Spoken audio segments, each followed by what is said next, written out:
madaxweynihii hore Soomaaliland mudane Daahir Riyaale Kaahin ee ka dhalatay xukuumaddii udub oo sanadihii u dambeysay deganaanshihiisu ahaa magaalada Paris ee caasimadda dalka Faransiiska ayaa maanta dib ugu soo laabtay magaalada Hargeysa ana soo dhaweyn maqaamkeedu aad u sarreeyay loogu sameeyay madaarka magaalada Hargeysa halkaas oo ay ku soo dhaweeyeen xubno kamida golaha wasiirada xildhibaanada labada aqal ee guurtida iyo wakiilada gudoomiye ku-xigeenka koobaad ee xisbiga xaakimka talada haya kulmiye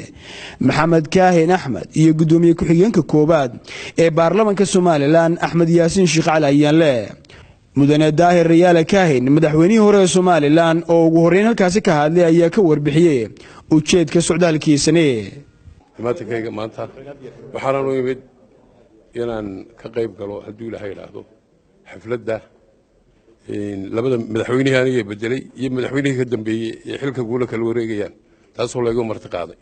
dhinaca kale mar ay warbaahintu wax ka weydiisay madaxweynihii hore Soomaaliland mudane Daahir Riyaale Kaahin qaabka uu arkay sida ay doorashadu Soomaaliland uga qabsoontay waxa uu ku jawaabay mar ay dhacday ma jirin mar ay doorashada jilicsanay dhacday ma jiro afar doorashaan qabtay midna ma jilicsanayn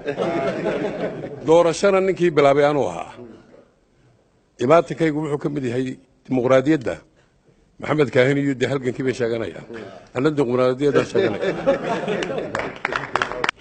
dhankooda waxa iyaguna halkaasi ka hadlay oo hadal soo dhaweyn ka soo jeediyay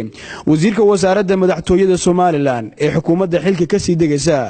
mudane Maxamuud Xaashi Cabdi iyo gudoomiye ku-xigeenka koobaad ee golaha wakiilada Soomaaliland Axmed Yaasiin Sheekh Cali Ayaanle qolka nasashada gegida dayuuradaha caalamiga ee Cigaal International Airport aanu ku soo dhaweyno madaxweynihii hore Jamhuuriyadda Soomaaliland mudane Daahir Riyaale Kaahin iyo marwadiisa wada barxad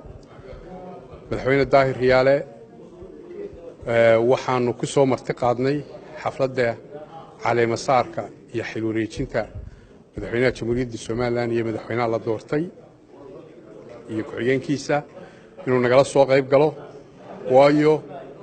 waa madaxweynihii ku suntanaa geedi socodka dimuqraadiyadda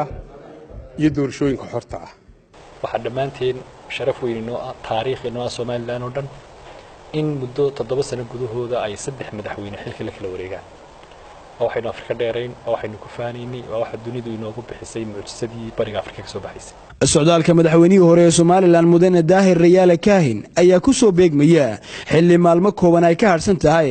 xil u kala wareejinta madaxweynihii hore ee Soomaaliland Axmed Maxamed Maxamuud Silaanyo iyo madaxweynaha la doortay mudane Muuse Biixi Cabdi Najiib Cabdi Wali Cabdi Xiis